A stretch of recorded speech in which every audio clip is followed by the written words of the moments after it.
Bonjour à tous, c'est Moussix. Alors pour ce troisième épisode sur la série sur Windows, nous allons voir la recherche simple sur les fichiers.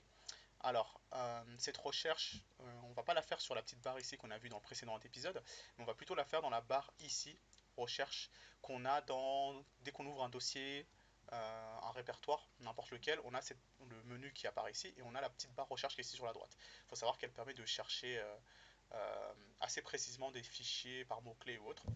Donc, pour des soucis de simplicité, on va sélectionner le dossier parce qu'on va faire des recherches. Donc, quand je suis dans un dossier, par exemple, de base, quand j'étais sur ce PC, ça allait rechercher dans tout le PC. Mais là, si on charge des choses dans tout le PC, ça risque d'être un peu long. Donc là, ce qu'on va se faire, on va se mettre dans ce dossier qui s'appelle Images. On a toujours la petite barre qui est là. Donc, la recherche la plus basique, c'est par mots-clés. Donc, par exemple, je tape un mot-clé, on va dire Pokémon.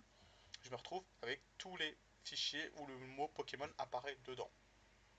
De la même façon, si je tape, je sais pas moi, wood, parce que j'ai des textures pour du bois, donc je me retrouve avec tous les fichiers où le mot-clé wood est dedans, même les dossiers. Donc même les dossiers, fichiers, donc là c'est du GIF, tout est mélangé, ça peut être du GIF, du HTML, tant que le mot-clé est à l'intérieur. Par contre, si on veut par exemple trouver chercher les fichiers Wood, mais qui sont en JPEG par exemple. Alors, on aura tendance à espacer, faire JPEG comme ça, donc chercher tous les Wood en JPEG par exemple.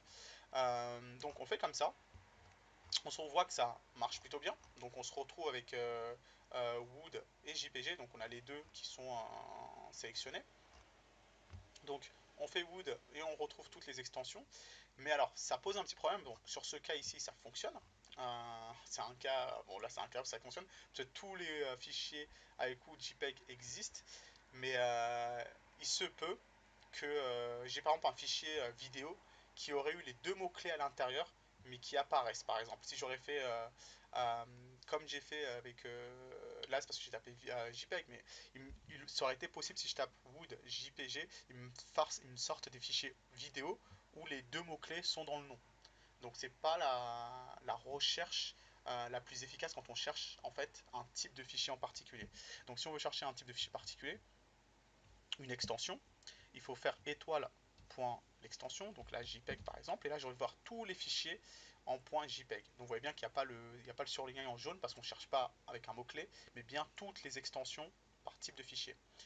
De la même façon, si j'accole au tout début, donc je mets wood plus le JPEG, j'ai marqué wook, oups, wood, hop, je vais me retrouver. Donc cette fois-ci, alors vu que j'ai tapé wood étoile.jpg, ça marche comme tout à l'heure, donc ça me fait en fait la combinaison des deux.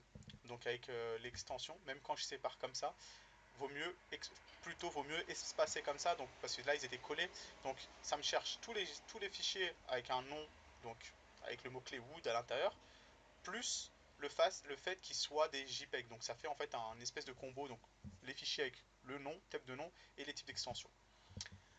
Ça peut, par exemple, je savais que j'avais des textures de bois, par exemple, et je voulais chercher ces textures-là qui sont en JPEG. Si j'avais des textures en JPEG, en PNG, par exemple, ou en vidéo, qu'importe le format, j'aurais tapé le mot wood et j'aurais cherché par type de format. Ici, par exemple, si je fais HTML, donc en HTML, je retrouve les mêmes fichiers mais avec l'extension HTML. Voilà. Alors, on a vu juste avant qu'on pouvait chercher avec des extensions. Donc si je fais par exemple étoile.avi, j'affiche tous les fichiers qui finissent par .avi, donc tous les vidéos en AVI. Sauf que j'ai d'autres types de vidéos, donc par exemple du .move, donc on a d'autres types de vidéos. Alors on voit bien que là, sauf si on sait que le fichier qu'on cherche c'est une vidéo en .move, c'est pas très efficace, parce que vous voyez les noms sont pas forcément très nominatifs, puisque ça vient d'appareils photo ou autre. Ce qu'on peut faire, c'est qu'on peut chercher toutes les vidéos d'un seul coup avec la petite commande qui s'appelle sort. Donc quand vous faites sort, deux points égale, et là vous mettez vidéo, il faut bien mettre l'accent sinon ça ne fonctionne pas. Et là vous voyez, vous retrouvez toutes les vidéos, qu'importe l'extension, toutes les vidéos sont listées. Alors ici ce qui est sympa, c'est qu'il vous offre en fait des, des suggestions. Donc je vais faire un sort sur les calendriers, type de calendrier, des communications, des flux de dossiers. Donc si je fais un sort pour créer tous les dossiers, il va me sortir tous les dossiers. Voilà. Alors, pour les commandes, donc avec les points, avec les étoiles points, ça par contre, je vous recommande de la retenir par cœur. C'est pratique, c'est simple et ça marche plutôt bien. Mais toutes les commandes en sorte, vous n'êtes pas obligé de les retenir par cœur. En fait, quand vous faites un clic sur la recherche, vous avez le petit outil de recherche qui apparaît ici. Donc ici, c'est la racine sur laquelle on est. Ici, on se retrouve alors, est-ce qu'on cherche sur tous les sous-dossiers ou que sur le dossier actuel? Donc si on fait dossier actuel, il n'ira pas dans les sous-dossiers que vous voyez là, il cherchera que sur le dossier en lui-même. Donc en général, il va trouver que les informations, les fichiers qui sont ici.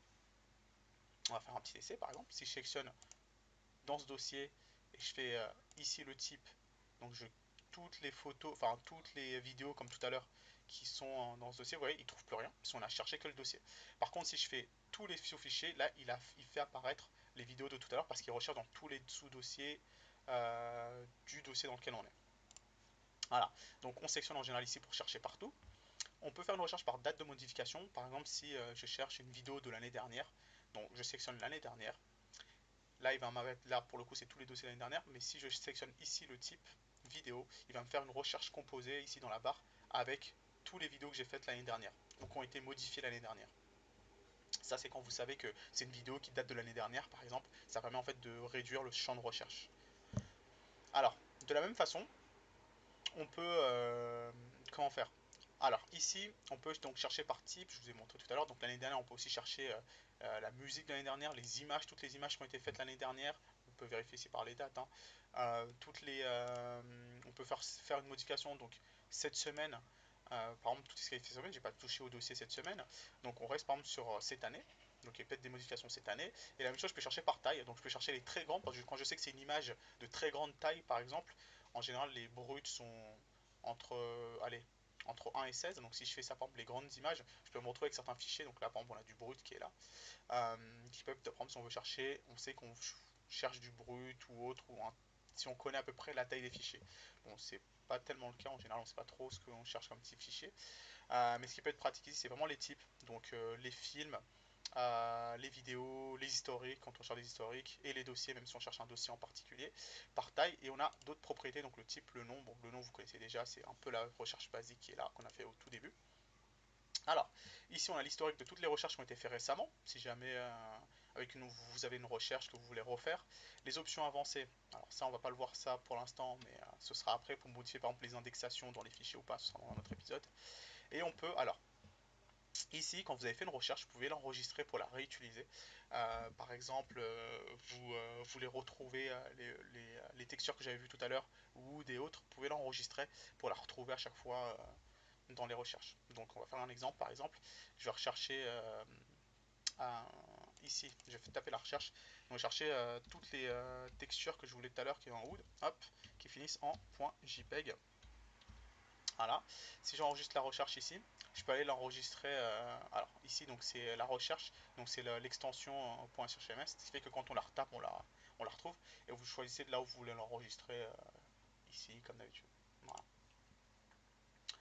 Donc voilà, ça c'est un petit épisode juste pour vous montrer comment fonctionne cette petite barre de recherche qui peut être extrêmement pratique quand on a enregistré par exemple un fichier euh, depuis Word, on ne sait plus trop où on l'a enregistré, ou on a téléchargé un fichier quelque part, on l'a déplacé, on ne sait pas trop où le fichier est parti. On peut le retrouver avec la recherche ici. Alors plus vous êtes haut, plus vous faites une recherche sur l'ensemble de l'ordinateur, et plus vous allez dans un dossier, plus la recherche se fera spécifiquement dans ce dossier.